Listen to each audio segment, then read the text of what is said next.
Hello everyone, my name is Bhavyadeep Patidar और मैं आप सभी का स्वागत करता हूं नेविगेट इंस्टीट्यूट पर। फ्रेंड्स, जैसा कि आप जानते हैं, मध्य प्रदेश लोक सेवा आयोग ने अभी असिस्टेंट इंजीनियर का रिजल्ट डिक्लेयर किया है कुछ दिनों पहले। तो इस असिस्टेंट इंजीनियर के रिटन एग्जाम का जो रिजल्ट अभी आपके सामने आया है, उसमें जितने भी विद्यार्थी चयन किए गए हैं, उन सभी चयनित विद्यार्थियों को इंस्टीट्यूट की ओर से बहुत बहुत बधाइयाँ।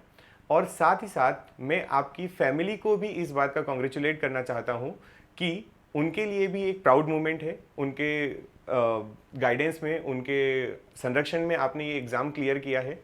अब उसके बाद की जो अपनी अगली स्टेज जो है वो है आपका इंटरव्यू। ठीक है, अभी तक आपने रिटर्न के बेस पे जो एग्ज़ाम क्वालिफाई किया है, उसके लिए आयोग अब आपका इंटरव्यू लेने वाला है। और ये जो इंटरव्यू होने वाला है, इसमें आपको कोई एग्ज़ाम नहीं देना है, बस अपने आप को प्रेजेंट करना है।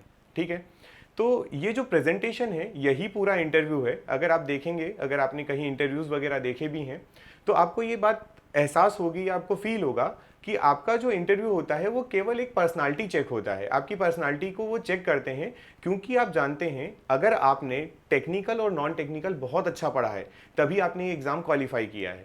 ठीक है, तो जो इंटरव्यू होता है वो कहीं ना कहीं अब पर्सनालिटी पे बात आती है कि आपकी पर्सनालिटी कितनी अच्छी है। क्लियर? तो इस बेसिस पे आपका अब इंटरव्यू होने वाला है। इंटरव्यू की डेट्स अभी अनाउंस तो नहीं हुई है, बट बहुत जल्द अब आपके इंटरव्यू भी होने वाले हैं। तो इसी इंटरव्यू के लिए आपकी एक प्रिपरेशन हो, एक मॉक इंटरव्यू आपको मिल सके कि आप मॉक में किस तरीके से प्रेजेंट कर रहे हो और फिर फाइनल में आपको कैसे प्रेजेंटेशन देना है। ये जस्ट ऐसा है कि आप फाइनल मैच खेलने के पहले आप बस प्रैक्टिस सेशन में जा रहे हैं, बट आपको उतनी ही तरीके से प्रिपेयर होना है जैसा कि आप इंटरव्यू के लिए प्रिपेयर होते हैं, जैसा आप इंटरव्यू देने जाने के लिए प्रिपेयर्ड होते हैं। और मेंटली और फिजिकली दोनों तरीके से जैसे आप प्रिपेयर होते हैं, वैसे आपको ये मॉक इंटरव्यू को देना है। तो इसी मॉक इंटरव्यू के लिए हम लोग लेकर आए हैं नेविगेट इंस्टीट्यूट की तरफ से मॉक इंटरव्यू सेशन, जिसका हमने नाम दिया है आपका इंटरव्यू गाइडेंस प्रोग्राम। क्या है ये? Interview guidance programme. ठीक है, इसमें हम आपको क्या बताएंगे? तो इसमें हम आपको बताने वाले हैं कि किस तरीके से आपसे अब क्वेश्चन पूछे जा सकते हैं, कौन कौन से एरियाज होते हैं जिसमें वो आपको कवर करेंगे। तीसरा, कि आप जब जब इंटरव्यू देने जाओगे वहां पर, तो आपको पैनल में कौन कौन मिल सकता है। तो ये कुछ समरी के साथ में, कुछ बातों के साथ में मैं अब आपको कुछ आगे का एक थोड़ा सा गाइड कर देता हूं कि इंटरव्यू में आपको किस चीज़ के लिए प्रिपेयर रहना पड़ेगा। चलिए देखते हैं। चलिए, तो आपने अभी जो एग्ज़ाम दिया वो रिटन एग्ज़ाम था, अब आपका इंटरव्यू होने वाला है। तो इसको थोड़ा सा एक नंबर के बेसिस पे क्लासीफाई कर लेते हैं कि अगर हम बात करें, आपका जो रिटन एग्जामिनेशन हुआ है अभी, है ना, तो आपने जो रिटन एग्जामिनेशन दिया, उस रिटन में आपके पास टोटल रिटन के जो मार्क्स आए थे वो आए थे 450। क्लियर? आपका जो पेपर था वो कितने का था? 450 का था। क्लियर?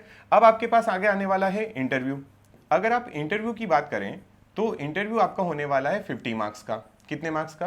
50 मार्क्स। ये दोनों हम क्या बात कर रहे हैं, किनके बारे में बात कर रहे हैं? ये हम बात कर रहे हैं मार्क्स के बारे में। तो टोटल जो आपकी मेरिट बनने वाली है, जो आपका लिस्ट आएगी, वो आएगी टोटल 500 मार्क्स में से। ठीक है, कितना आपने गेन किया है, कितने आपने अर्न किए हैं मार्क्स। क्लियर? तो अब समझिए बात को। आपने एक क्लासिफिकेशन देखा, उसमें देखा कि रिटन एग्जाम के लिए 450 मार्क्स थे और इंटरव्यू के लिए केवल 50। ठीक, तो आपके मन में ये आ रहा होगा कि यार कोई बात नहीं, इंटरव्यू ही तो है, 50 नंबर तो है, ये तो हम कर भी लेंगे, है ना। बट मैं आपको कुछ बात बताता हूँ। फॉर एग्जाम्पल समझिए कि आपके जो रिटर्न में आपने मार्क्स गेन किए हैं, वो मार्क्स हैं आपके 300। कितने हैं? 300। फॉर एग्जाम्पल है, ठीक है, केवल एग्जाम्पल के लिए मैं आपको ये बता रहा हूँ। और वहीं पर एक और स्टूडेंट है, वो भी 300 के पास मार्क्स लेके आता है। ठीक है, या फिर मान लीजिए वो 298 ही लाया, फॉर एग्जाम्पल, और आपने दोनों ने इंटरव्यू दिया, आप दोनों क्वालिफाइड हैं, इंटरव्यू देने गए, आप जो मार्क्स लाए हैं इंटरव्यू में, वो आपके मार्क्स आए हैं 30।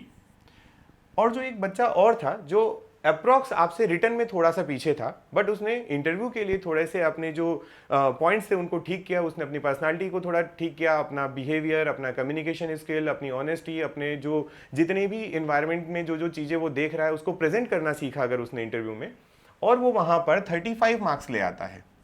ठीक है, तो अब अगर आप ऐड करेंगे तो ये आपका टोटल होगा 330 फाइनल मेरिट के लिए, और अगर हम 298 भी माने तो उसका बन रहा है 333। क्लियर? अब आप बताइए मुझे कि मेरिट में कौन ऊपर होगा। मेरिट में ऊपर होगा जो पहले 298 मार्क्स लेकर आ रहा था, लेकिन उसने इंटरव्यू में थोड़ी सी मेहनत की है। ठीक है, यहाँ पर आपको कोई टेक्निकल चीज़ नहीं है, कोई नॉन टेक नहीं है, इस टाइप का नहीं है। आपको ध्यान देना है कि आपकी पर्सनालिटी बहुत अच्छी हो, और इस पर्सनालिटी की जो मैं बार बार बात कर रहा हूँ, इसमें हम क्या क्या लेने वाले हैं, क्या क्या चीज़ें कवर होना चाहिए, ये अभी बताता हूँ मैं आपको। क्लियर है क्या? तो ये मैंने जस्ट आपको एक एग्जांपल इसलिए लेके बताया ताकि आप ये फील कर पाएं कि ये जो 50 मार्क्स हैं ये भी कितना इंपॉर्टेंस रखते हैं। क्लियर? चलिए अब अपन आगे बढ़ते हैं और देखते हैं हम लोग कि इंटरव्यू, मैंने अभी आपको क्या बताया कि इंटरव्यू क्यों ज़रूरी है ना? तो इंटरव्यू क्यों ज़रूरी है तो आपको पता चली गया है कि इसकी इंपॉर्टेंस क्या है आपके फाइनल सिलेक्शन में। अब अपन बात करते हैं कि इस इंटरव्यू में आपसे क्या क्या पूछा जाएगा। ठीक है, तो क्या पूछा जाएगा वो पहले बता देता हूं, और फिर किन बातों का आपको ध्यान रखना है वो सारी चीज़ें एक एक करके देखेंगे अपन। तो सबसे पहली बात, जैसे ही आप जब इंटरव्यू देने जाते हैं तो आपके पास अपने डॉक्यूमेंट के साथ साथ में एक फॉर्म होता है जो डिटेल्ड एप्लीकेशन फॉर्म है। क्लियर? उसका एक वीडियो ऑलरेडी हमने बना दिया है कि डिटेल्ड एप्लीकेशन फॉर्म कैसे फिलअप करना है और क्या क्या चीज़ें रिक्वायर्ड होंगी, क्या चीज़ें सही है, कैसा करना है। आप अपनी पूरी ऑनेस्टी के साथ में उसको फिल करिएगा। ठीक है, अब हम उस DAF की अगर बात करें, डिटेल्ड एप्लीकेशन फॉर्म की बात करें, तो उसमें सबसे पहले आप देखेंगे कि आपने वहाँ पर नाम लिखा है। अब आपका इंटरव्यू स्टार्ट ही यहाँ से होगा। केवल नाम की अगर हम बात करें तो इसमें आप बोलोगे कि कैसे स्टार्ट होगा, इससे समझिएगा। सबसे पहले वो आपसे पूछ सकता है आपका इंट्रोडक्शन। क्या पूछ सकता है वो आपसे? इंट्रोडक्शन। और इंट्रोडक्शन अब वो आपसे पूछेंगे तो इंट्रोडक्शन में आपको दो तरीके से इंट्रोडक्शन प्रिपेयर करना है। कितनी तरीके से? दो तरीके से। पहला तरीका क्या होगा कि आपको आपका फुल इंट्रोडक्शन या कंप्लीट इंट्रोडक्शन पता होना चाहिए। मतलब आप जब बताएंगे तो इसमें कंप्लीट का मतलब मैं क्या बोल रहा हूं कि जो आपने DAF में डिटेल्स फिल की हैं, मतलब आपने अपना नाम, अपने पेरेंट, अपना होम टाउन, अपनी ग्रेजुएशन, अपनी हॉबीज, ये जो सारी चीजें फिल की हैं ये आप बताएं। अदरवाइज दूसरा तरीका क्या होता है कि इंटरव्यूअर आपको बोलता है कि आप अपना नाम, अपने पेरेंट, अपनी फैमिली के बारे में छोड़ दीजिए और फिर अपना इंट्रोडक्शन दे दीजिए। तो मैं उसको बोलता हूं कि ये पार्शियल इंट्रोडक्शन पूछा गया है। क्या पूछा गया आपसे? पार्शियल। कैसे? कि आप कुछ चीज़ों को स्किप कर दीजिए, उसके बाद बताइए। अगर वो बोलता है आपकी फैमिली और आपके पर्सनल चीज़ों को छोड़ दीजिए, आपका नाम मत बताइए, एज मत बताइए, बाकी चीज़ें छोड़ दीजिए, तो आप वहाँ पे अपना ग्रेजुएशन, आपके अचीवमेंट्स, आपका क्या हॉबी है, आप क्या पसंद करते हैं, आप कैसे जो सिलेक्ट होने जा रहे हैं उसमें कैसे काम करेंगे, या ये कुछ चीज़ें जो बेसिक हैं वो अपने लेवल पर तैयार कर सकते हैं। तो सबसे बड़ी बात आती है, सबसे पहला होता है इंट्रोडक्शन। और ये इसलिए फोकस किया गया है दोनों तरीके से, इसलिए मैंने आपको बताया है। रीज़न है कि सबसे पहला अगर क्वेश्चन आपसे इंट्रोडक्शन पे हुआ तो आप लोगों ने बहुत अच्छे से सुना होगा कि first impression is last impression. अगर आप वहां गए हैं और अगर आपने पहले क्वेश्चन का आंसर प्रॉपरली जो उन्होंने पूछा वो किया है, तो ये बात ध्यान रखिएगा कि यहाँ पे दो चीज़ें होंगी। पहला ये कि जो पैनल में इंटरव्यूअर बैठे हैं वो ये समझ जाएंगे कि सामने वाला बोल रहा है, ठीक बोल रहा है। क्लियर? और दूसरा ये कि पहला क्वेश्चन जब आपके सामने आ जाएगा और उसका आप आंसर ठीक से दे देते हो तो ये आपका इंडिविजुअल कॉन्फिडेंस बूस्ट करता है। इस समय आपको ये कॉन्फिडेंस आ जाएगा कि यस आई कैन आंसर। ठीक है, सबसे बड़ी बात यही होती है, क्योंकि आप जब वहां पैनल में बैठेंगे तो बहुत सारे स्टूडेंट्स ऐसे होंगे जो पहली बार किसी इंटरव्यू को फेस कर रहे होंगे, या आयोग का तो शायद पहली ही बार कर रहे होंगे। तो उन लोगों के लिए सबसे बड़ा इशू होता है कि वो वहां पे हेजिटेट करते हैं, उनके अंदर थोड़ा सा बॉडी वाइब्रेट करती है, उनको लगता है कि यार कुछ गड़बड़ ना हो जाए, कुछ गलत ना बोल दूं। तो इससे बेटर ये है कि आप इन दोनों तरीकों से अपना इंट्रोडक्शन बहुत अच्छी तरीके से प्रिपेयर कर लें। क्लियर? और अच्छे से प्रिपेयर करने का मतलब ये है कि आप उसको कम से कम, जब आपसे इंट्रोडक्शन पूछा जाए तो 1 या 2 मिनट तक बताते रहें। उनको बोलना पड़े कि इट्स ओके, ठीक है। ऐसा ना हो कि आपने बोला, आपसे पूछा गया इंटरव्यू और आपने नाम बोला, पेरेंट का नाम बोला, ग्रेजुएशन बोली और हॉबी बोली और खत्म कर दिया, 30 सेकंड के अंदर आपने अपना इंट्रोडक्शन दे दिया। यार आप अप्रॉक्स इतने टाइम से आपकी करिकुलर एक्टिविटी क्या रही है, आपका ग्रेजुएशन, आपके क्या क्या अचीवमेंट्स हैं, आपकी हॉबी क्या रही है, ये सारी चीज़ें बताना, और इसको आप 30 सेकंड में समराइज़ नहीं कर सकते हैं। ठीक है, बहुत लंबा भी ना हो कि 5-10 मिनट तक बोलते ही जा रहे हैं आपने पूरी दुनिया भर की कि मैंने 10th में इसमें इतने मार्क्स लाया था, उसमें इतने ऐसे डिटेल करके इतना बता दिया कि वो खुद फ्रस्ट्रेट हो जाए। एक मॉडरेट, जिसमें सामने वाले को यह ना लगे कि टाइम कंज्यूम कर रहे हैं और आपका भी ऐसा ना हो कि 30 सेकंड में आपने अपना इंट्रोडक्शन खत्म कर दिया। तो सबसे पहली चीज़ आपके लिए इंट्रोडक्शन है। क्लियर है ना? अब सुनिए दूसरी बात क्या होगी। दूसरी इंपॉर्टेंट पॉइंट आता है यहां पर, वो आपसे आपके अलावा आपकी फैमिली के बारे में पूछेगा। किसके बारे में पूछेगा? फैमिली के बारे में। ठीक है, फैमिली में क्या? पेरेंट के बारे में, मतलब फादर मदर के बारे में वो ज़्यादा ही पूछते हैं। बोलते हैं आपके फादर का ऑक्यूपेशन, मदर क्या करती हैं। मदर अगर हाउस वाइफ है तो ठीक है, अगर मान लीजिए वो भी वर्किंग है तो उनके बारे में पूछेंगे, फादर का ऑक्यूपेशन क्या है, ठीक है। इस तरीके से आपसे फैमिली के बारे में पूछा जा सकता है, फैमिली का बैकग्राउंड पूछा जा सकता है। कुछ दो चार पॉइंट ऐसे बनते हैं जो आपके इंटरव्यू के बाद हो सकता है वो वहाँ से फैमिली से क्वेश्चन पूछ ले आपसे। क्लियर? चलिए, ये दो बातें हो गई बेसिक, इनको मैं अलग कैटेगरी में रख रहा हूँ। फिर मैं आपको बताता हूँ कि इसके बाद और क्या हो सकता है। तो देखिए, और क्या हो सकता है थर्ड पॉइंट, तो हम बोलेंगे कि आपसे वो हो सकता है कि अभी एट प्रेजेंट में जो भी करंट सिनारियो चल रहा है, करंट में जो इश्यूज हैं आपके इंडिया में, जो हाईलाइटेड इश्यूज हैं या एमपी के हाईलाइटेड इश्यूज हैं, इंडिया लेवल पे भी पूछ सकता है वो और एमपी लेवल पे भी पूछ सकता है। ये क्यों पूछा जाता है, क्यों पूछा जाता है? तो इसका रीजन सिंपल सा एक है कि वो आपसे आपकी जनरल अवेयरनेस देखना चाह रहा है। क्या देखना चाह रहा है? General awareness. क्यों देखना चाह रहा है? कि आप एक बहुत बड़ी पोस्ट, जिसको आप खुद जानते हैं ये एई है, असिस्टेंट इंजीनियर, बहुत बड़ी पोस्ट होती है स्टेट गवर्नमेंट के अंदर, है ना। तो स्टेट गवर्नमेंट की एई की पोस्ट पे अगर आप जा रहे हैं तो आप ये मत सोचिए कि आप केवल टेक्निकल स्टूडेंट हैं या टेक्निकल ऑफिसर बन के रहेंगे। वहां पर आपको आपके स्टेट का और आपको इंडिया का, आपकी कंट्री का थोड़ा बेसिक नॉलेज होना जरूरी होता है। और वो कौन सा नॉलेज होगा? वो होगा करंट वाला। कौन सा वाला? करंट वाला। मैं आपको एक दो पॉइंट बताता हूं कि इसमें करंट में भी कौन कौन से पॉइंट, जैसे अगर आप बोलेंगे कि क्या तैयार करना चाहिए, तो जैसे अभी एमपी की अगर अपन बात करें तो एमपी में कुछ दिन पहले महाकाल लोक, है ना, महाकाल लोक की बात हुई है। क्यों ये आया है, तो ये क्यों इंपॉर्टेंट है, क्या नाम हुआ, किसने इनोग्रेट किया, कब किया।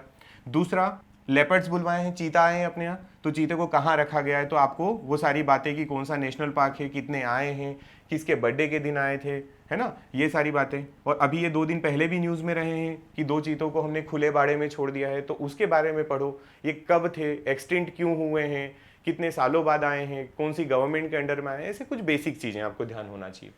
तीसरा, अगर मध्य प्रदेश से बात करें तो थोड़ी सी आपको पॉलिटी का नॉलेज होना चाहिए कि अभी अगर आप बात कर रहे हैं तो आपके पास गवर्नमेंट किसकी बनी हुई है। गवर्नमेंट की बात करोगे उसमें आपको थोड़ा सा ये ध्यान रखना है कि मिनिस्टर्स कौन है ना, तो ये आपको पता होना चाहिए करंट से रिलेटेड इशू। अगर कोई मिनिस्टर चेंज हुए हैं तो क्या है ना। अभी कुछ दिन पहले एक कंट्रोवर्सी तो नहीं बोलना चाहिए उसको, लेकिन अगर आप अभी कुछ दिन पहले की न्यूज़ देखेंगे तो नितिन गडकरी जी आए थे।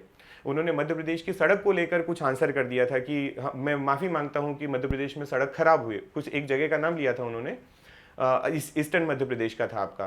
तो क्योंकि आप सिविल वाले स्टूडेंट हो सकते हैं, आप इलेक्ट्रिकल वाले हो सकते हैं, और अगर सिविल वाले हैं आप, तो ये तो आपके लिए और ज़्यादा बेनिफिशियल है कि आपको उस चीज़ के क्या प्रोज है, क्या कौन से, क्या पॉजिटिव, क्या नेगेटिव, गलती हुई है तो वो क्यों हुई है, और अगर गलती नहीं है तो वो काम में डिले हुआ या जो भी हुआ। अगर एक मिनिस्टर ने कोई बात बोली है, वो भी ओपन मंच से, है ना, तो फिर ओपन प्लेटफॉर्म पे ये बात बोलने के बाद आपको उसके प्लस और माइनस दोनों पता होना चाहिए। ये होती है जनरल अवेयरनेस। क्लियर? आपको थोड़ी छोटी छोटी सी चीजें, क्योंकि कोई पता नहीं है ना कि आपको इंटरव्यू में क्या पूछा जाएगा, तो आपको छोटी बारीक बारीक चीजों पे ध्यान देना है। क्लियर है? उसके बाद अगर इंडिया की बात करें कि इंडिया में ऐसा क्या पूछा जा सकता है, तो इंडिया के तो मुद्दे आप जानते ही हैं, बहुत सारे हैं इंडिया में। मुद्दा तो एक तो अभी राम निर्माण वाली बात, राम मंदिर वाली बात भी आपसे पूछा जा सकती है ना। फिर उसके बाद इंडिया में क्या पूछा जा सकता है, तो अगर वो थोड़े बहुत अगर क्रिकेट वगैरह देखते होंगे तो वो आपका T20 वर्ल्ड कप का, आईसीसी T20 वर्ल्ड कप का क्या हुआ वो पूछ सकते हैं, क्योंकि ये बहुत रिसेंट है ना। तो कुछ इस तरीके से आपसे इंडिया से भी क्वेश्चन पूछे जा सकते हैं, और भी पूरे ईयर के इशू पूछेंगे, ऐसा नहीं है कि बिल्कुल रिसेंट ही पूछ सकते हैं। तो आपको ये ध्यान देना है जो रिलेटेड है जनरल अवेयरनेस की। अच्छा, ये सारी बातें तो हैं ही, इनके साथ में मैं आपको एक और बात बताता हूँ। आपने मान लीजिए सब पढ़ लिया, ये सारे पॉइंट्स जो आपने कवर किए हैं या आपने फाइंड आउट किए हैं, ये सारे आपने पढ़ लिए। अब इनके बाद इन सभी में मैं आपको एक जनरल चीज बताता हूँ। जब आपसे क्वेश्चन पूछा जाएगा तो उसके साथ में आपका पर्सनल ओपिनियन मांगा जाएगा। क्या मांगा जाएगा? Personal opinion. वो बोलेंगे कि बताइए ये महाकाल लोक जो नाम दिया है, या ये रिलेटेड टू, देखो कंफ्यूज करने के लिए तो कुछ भी बोल सकते हैं, ये रिलेटेड टू है, वो रिलीजन से रिलेट करेंगे। वहां पे लड़ना झगड़ना नहीं है कि ये किसी रिलीजन की बात कर रहे हैं या कुछ कर रहे हैं, आपको बस बताना है, उसके ऊपर अपना इंडिविजुअल ओपिनियन देना है, बिना गुस्सा किए, बिना फ्रस्ट्रेट हुए और बिना कुछ ओवर एक्साइटमेंट में। आपको केवल नॉर्मल सा जो आप उसके बारे में सोचते हैं वो बताना है। कोशिश करिए ज्यादातर आंसर पॉजिटिव करें, नेगेटिव ज्यादा बातें ना बोलें।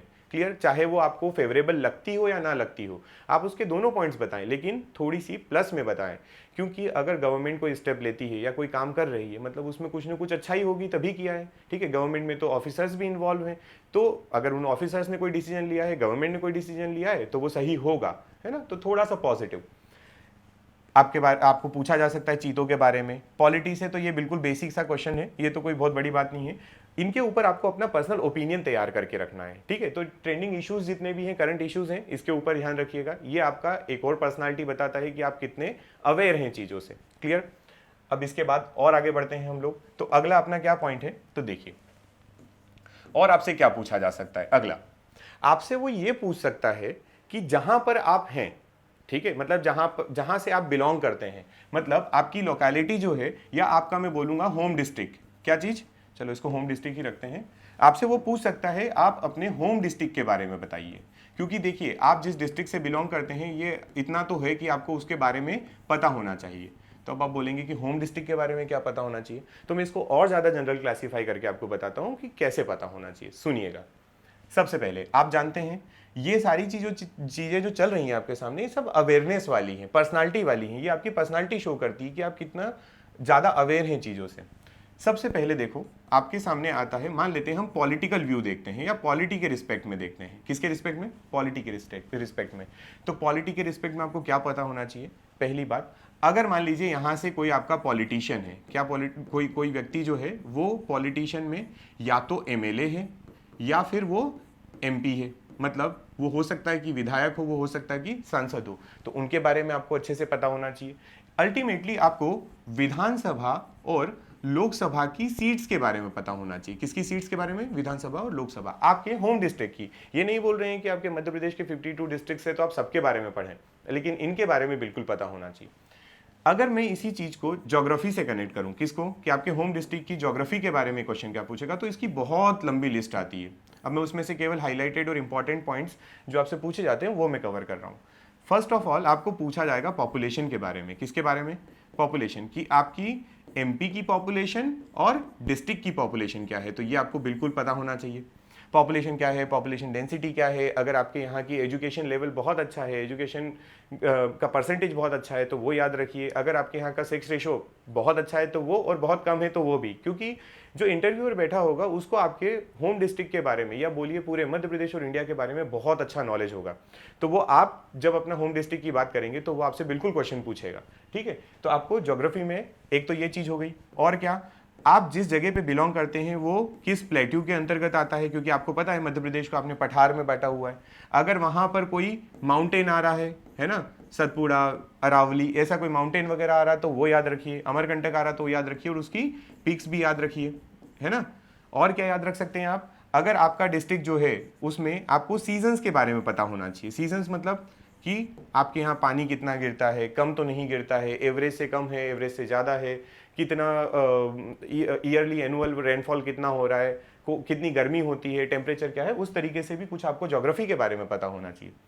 तीसरा पॉइंट, होम डिस्ट्रिक्ट की अगर हम बात करें तो अब आएगा आपका हिस्ट्री, हिस्टोरिकल बात कर लेते हैं इसकी कि हिस्ट्री से कैसे रिलेट करेंगे आप अपने डिस्ट्रिक्ट को। तो हिस्ट्री से जब रिलेट करेंगे तो आप जानते हैं कि हिस्ट्री में तो आपको सबसे पहले तो कोई पुराना राजवाड़ा वगैरह हो, मतलब आपको कोई आपके आसपास का कोई प्रोविंस या आपके डिस्ट्रिक्ट का ही कोई प्रोविंस अगर है तो उस प्रोविंस के बारे में पढ़िए। अगर यहाँ से कोई किंग निकला है, बहुत फेमस किंग है, तो उनके बारे में ध्यान रखिए। अगर यहाँ पे कोई रियासत रही है उनके बारे में याद रखिए। यहाँ पे किसी ने, मुगल ने रूल किया है, मालवा मतलब आपके मौर्यन का रूल रहा है या गुप्तास का रूल रहा है, तो आप उनको भी पढ़ सकते हैं। मतलब आपके डिस्ट्रिक्ट की अगर कोई किंगडम रही है तो उस किंगडम के बारे में आपको नॉलेज होना चाहिए, ठीक है। हिस्ट्री का भी आपको और पॉइंट बता देता हूं मैं, हिस्ट्री में और क्या कवर कर सकते हैं।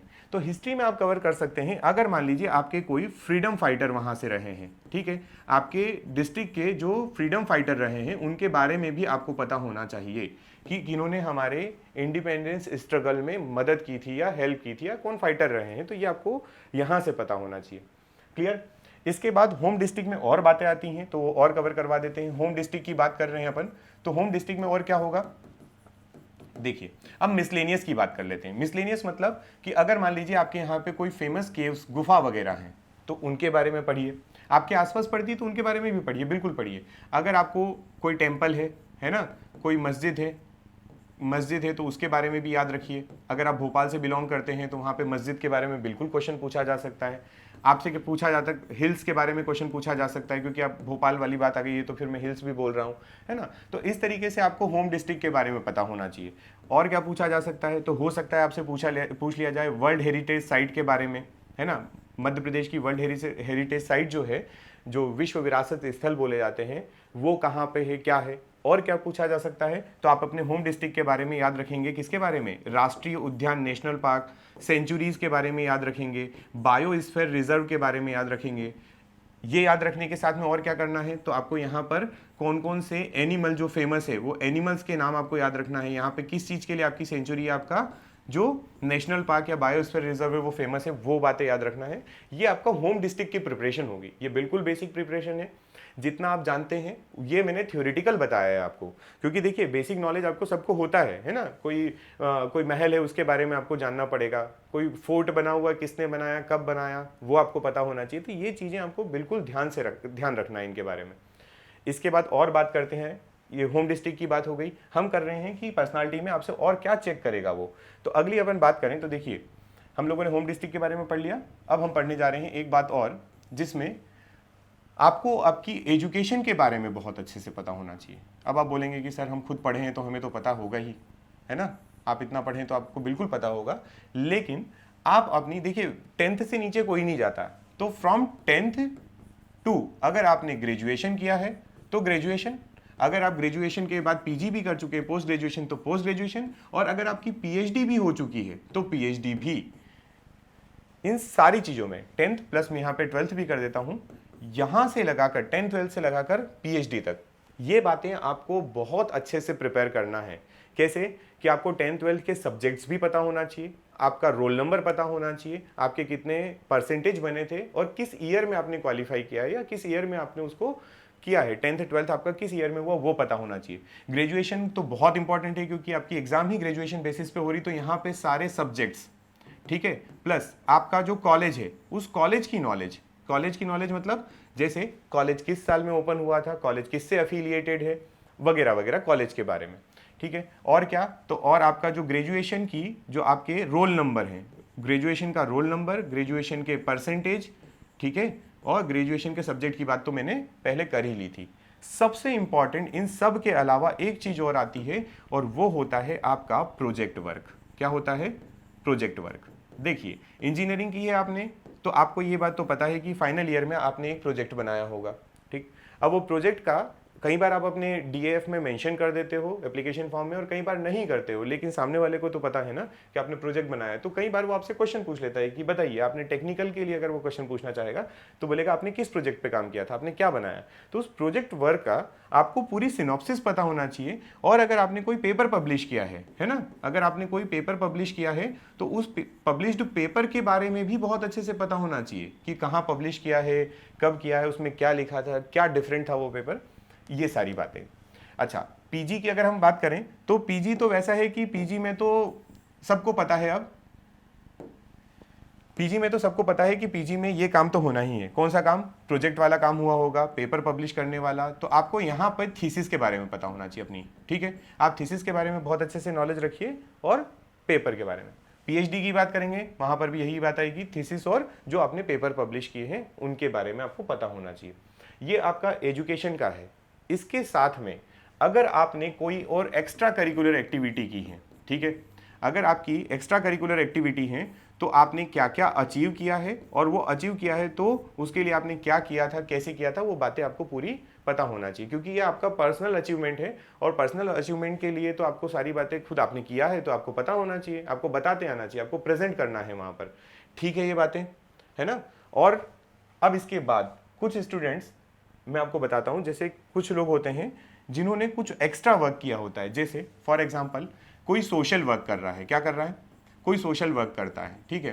तो वो सोशल वर्क अगर कोई कर रहा है, जैसे किसी ने एनजीओ के साथ किया है काम, किसी ने अगर एनजीओ के साथ नहीं किया तो वो इंडिविजुअल ही काम करता है, सोशली कुछ हेल्प करता है लोगों की, तो वो आपको अपना सोशल वर्क बहुत अच्छे से पता होना चाहिए, ठीक। दूसरा, आपका फैमिली वर्क आपको पता होना चाहिए। फैमिली ऑक्यूपेशन तो नहीं बोल सकते, फैमिली वर्क आपको पता होना चाहिए। अगर आपके फादर फार्मर हैं है ना, आपकी मदर हाउस वाइफ है या फार्मर है या जो भी आपके घर पे काम होता है, बिजनेसमैन है ना, आपकी शॉप है, कुछ भी हो, तो आपको आपके फैमिली वर्क के बारे में पता होना चाहिए। वहाँ पे आपसे ये भी पूछा जा सकता है कि आपने उसमें कुछ हेल्प किया है, आप अपने घर वालों को किस तरीके से हेल्प करते हैं, XYZ। तीसरा, अगर आपके पास कोई जॉब एक्सपीरियंस है, ठीक है, सबसे इंपॉर्टेंट है, क्योंकि बहुत से स्टूडेंट्स जो होते हैं वो ये जॉब एक्सपीरियंस जो है वो शो करते हैं कि हमने जॉब की है, लेकिन होता क्या है, जब हमने इंटरव्यू लिया तो हमने ये नोटिस किया कि जिस बच्चे ने जॉब एक्सपीरियंस लिखा था, मतलब 10% के आसपास स्टूडेंट ऐसे होते हैं जो अपने जॉब एक्सपीरियंस को कम्युनिकेशन के थ्रू एक्सप्रेस करने में सक्सेसफुल होते हैं। हम ये नहीं कह रहे हैं कि आप गलत जॉब एक्सपीरियंस लिखते हैं या आपने कुछ फर्जी तरीके से लिखा है, प्रॉक्सी लिखा है, ऐसा बिल्कुल नहीं है। होता क्या है, दिक्कत ये है प्रेजेंटेशन की, कम्युनिकेशन के थ्रू आप उसको ओरली प्रेजेंट नहीं कर पा रहे हैं, वो एक दिक्कत आती है। तो अगर आपका जॉब एक्सपीरियंस है तो मोस्ट इंपॉर्टेंट है कि आप इसके बारे में बहुत अच्छे से प्रिपेयर होइए, ठीक। और अगर आपके पास जॉब थी तो यहाँ पे अगला क्वेश्चन खड़ा होता है कि वाई AE, अगर आपके पास जॉब है तो फिर असिस्टेंट इंजीनियर क्यों बनना है आपको, इसके लिए प्रिपेयर हुई है। और अगर जॉब नहीं भी है तो भी इंटरव्यू पूछ लेगा कि वाई AE, आप क्या करेंगे, क्यों बनना चाहते हैं, इससे क्या फायदे हैं, और आप क्या क्या सेक्रीफाइस करने को तैयार हो इस चीज़ के लिए, वो आपके सामने कंडीशनल क्वेश्चन भी रख सकता है, ठीक है। एक चीज़ इस चीज़ के लिए भी प्रिपेयर रहिए कि जब इंटरव्यूअर फ्लो में आता है, देखिए दो बातें होंगी, या तो आप जाएंगे, आप बिल्कुल ब्लैंक हो जाइए, कुछ मत बोलिए, तो इंटरव्यूअर भी कुछ नहीं बोलेगा, उस केस में आपको मार्क्स नहीं मिलेंगे।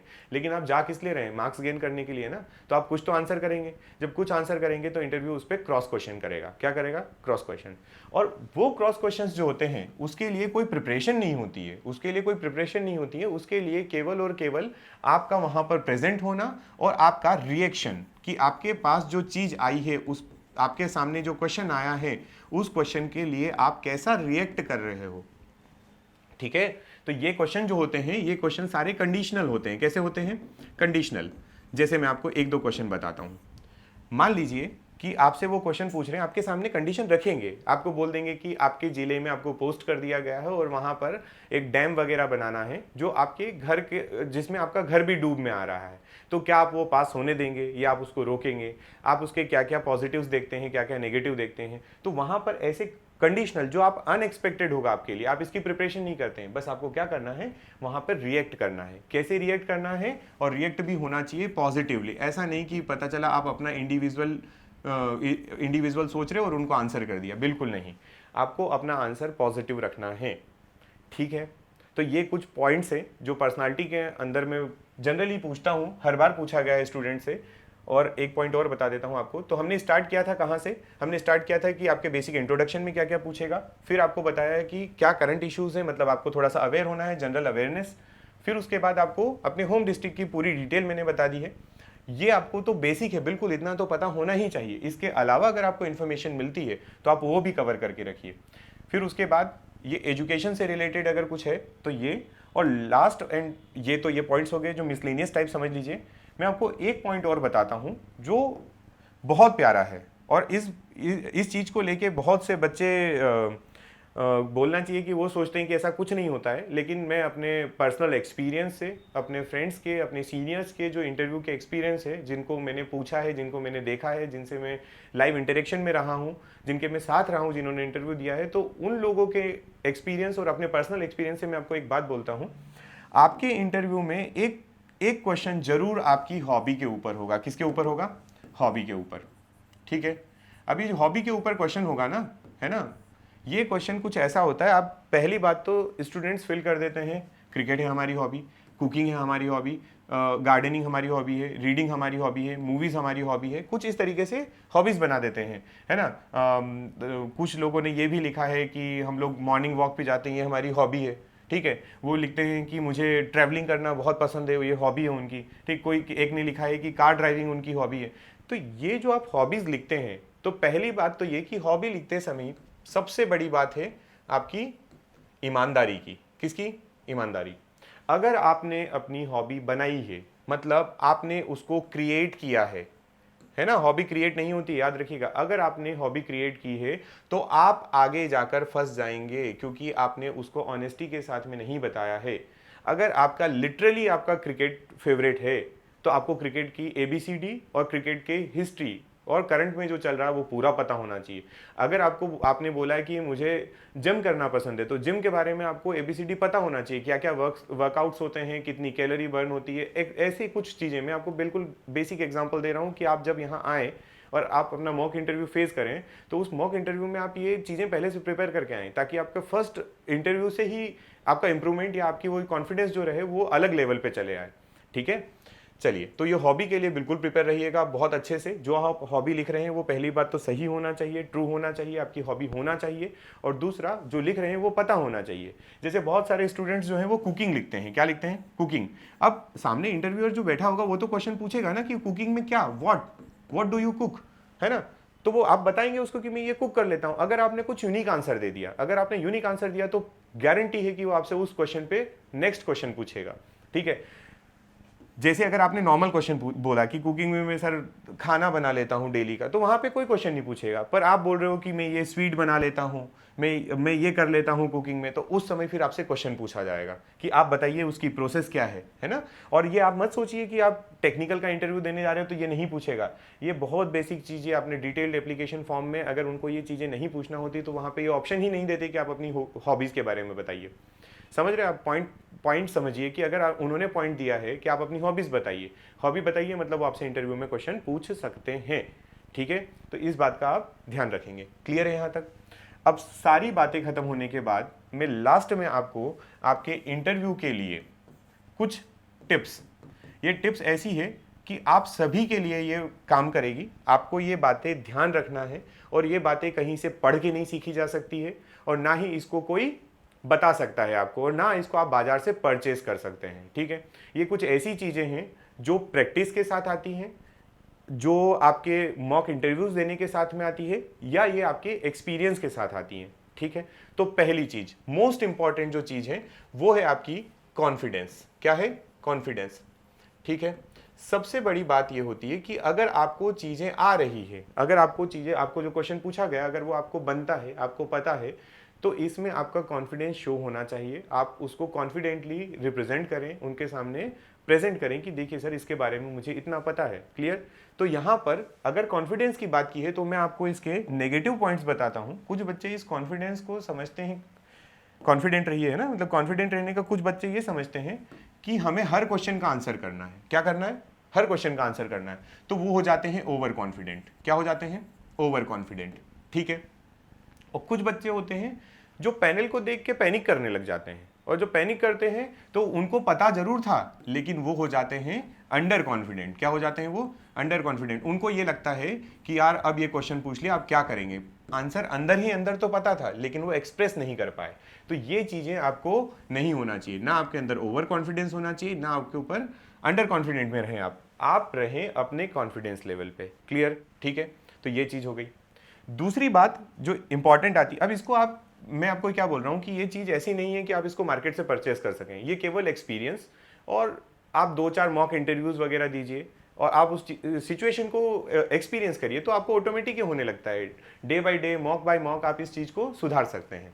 ठीक है, सेकेंड अगर पॉइंट की बात करें हम, तो यहां पे आती है पोलाइटनेस। किसकी बात आती है? पोलाइटनेस की।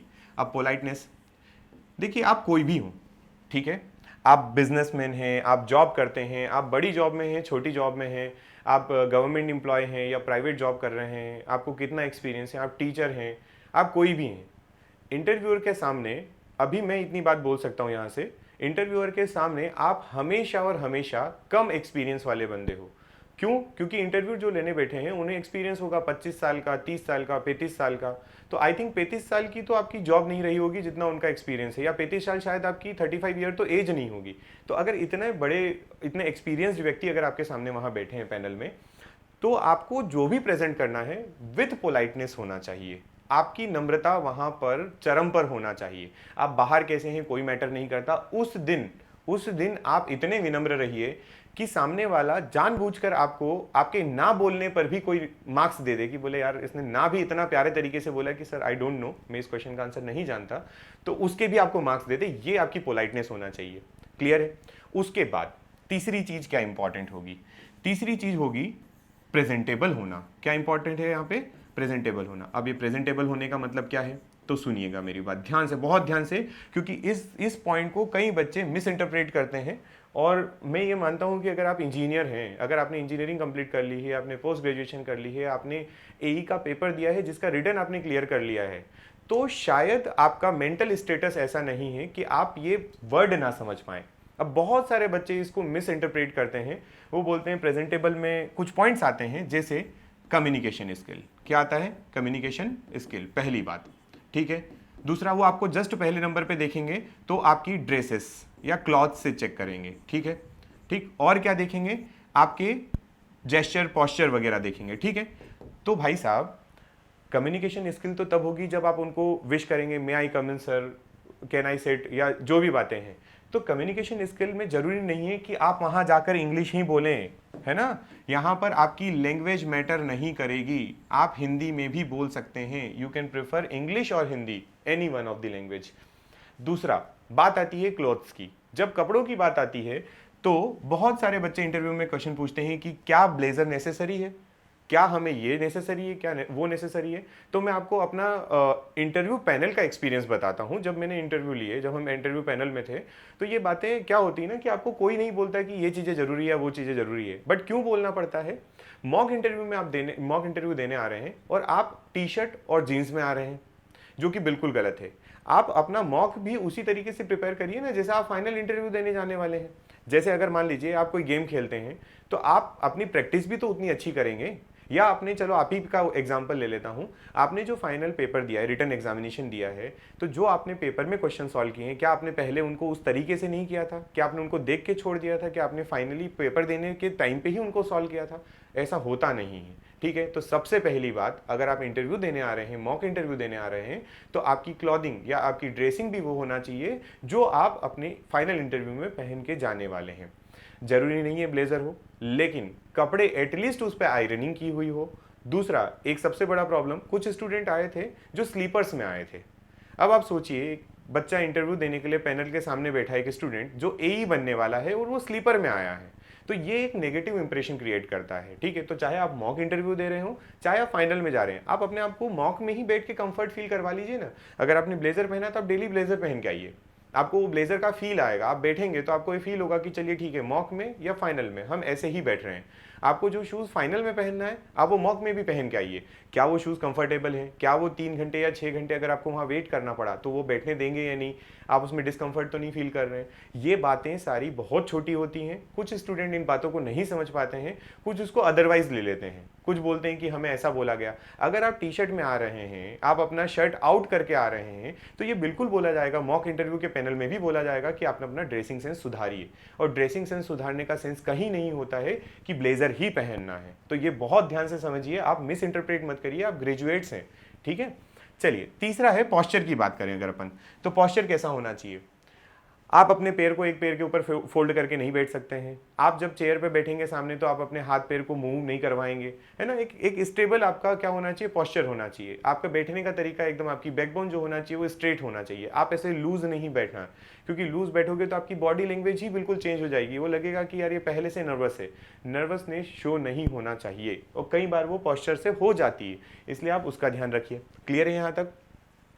चौथी बात, जो मैंने आपको पहले ही बोल दी है लेकिन मैं फिर से बोल रहा हूं एक बार, कि जो अभी हमने हॉबी के लिए बात की थी उसकी मैं फिर से बोल रहा हूं कि at every point and for every question you have to be honest. मतलब आपसे चाहे टेक्निकल का क्वेश्चन पूछा गया हो, चाहे वो आपसे नॉन टेक का पूछा गया हो, चाहे वो आपसे पर्सनालिटी को चेक करने के लिए पूछा गया, चाहे सिचुएशनल क्वेश्चन हो, चाहे आपका हॉबी पे क्वेश्चन हो, जो भी क्वेश्चन होगा आपको आंसर करना है कि आप उसको इतना अच्छा जानते हैं कि वो आप ही की है। हॉबी होगी तो आप ही की होगी ना, तो आप उसको सबसे अच्छा जानते हैं, तो आपको ऑनेस्टी कहीं नहीं छोड़ना है। क्लियर है ये बात? ये सबसे इंपॉर्टेंट होगी, क्योंकि वो आपको बोलेंगे नहीं इंटरव्यूअर, लेकिन वो जज कर लेंगे कि आप सच बोल रहे हैं या झूठ बोल रहे हैं।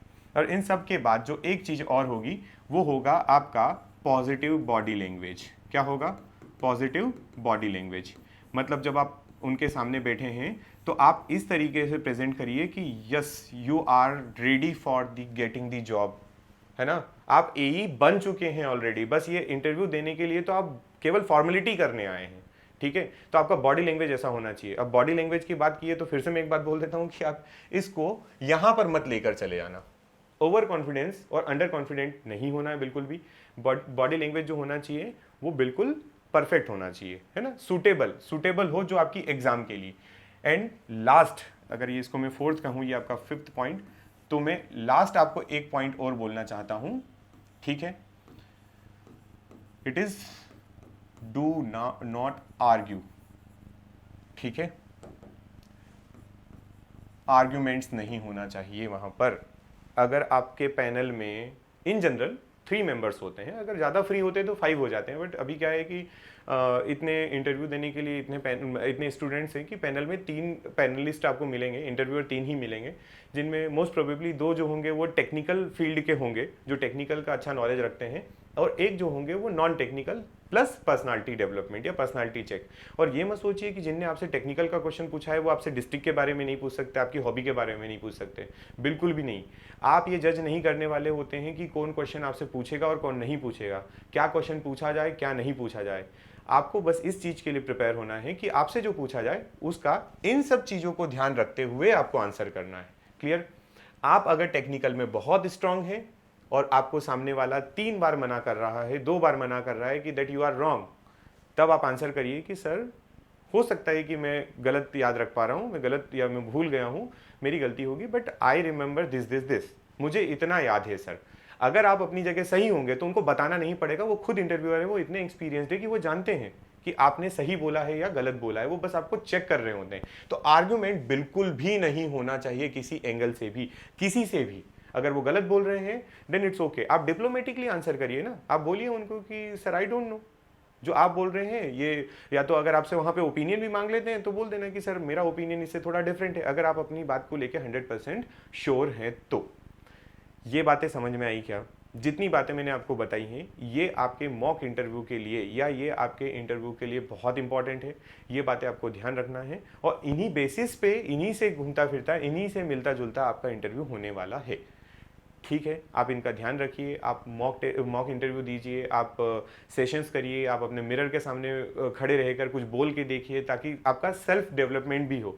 और हो सकता है तो आप एक काम और करिए कि साइड में अपना कैमरा रख दीजिए और आप मिरर के सामने खड़े हो जाइए, आप अपने आप को चेक करिए कि आप बोलते समय कितना मूवमेंट कर रहे हैं। जैसे आपने मेरे पूरे वीडियो में देखा होगा कि मेरे हाथों का मूवमेंट चल रहा है, मेरी बॉडी मूव कर रही है। वहाँ पर आप एक जगह चेयर पर बैठे होते हैं, आपको सजेस्ट ये किया जाता है कि आपके हाथों का मूवमेंट भी बहुत ज़्यादा नहीं होना चाहिए, ठीक है, तो हाथ भी आपके स्टेबल होना चाहिए।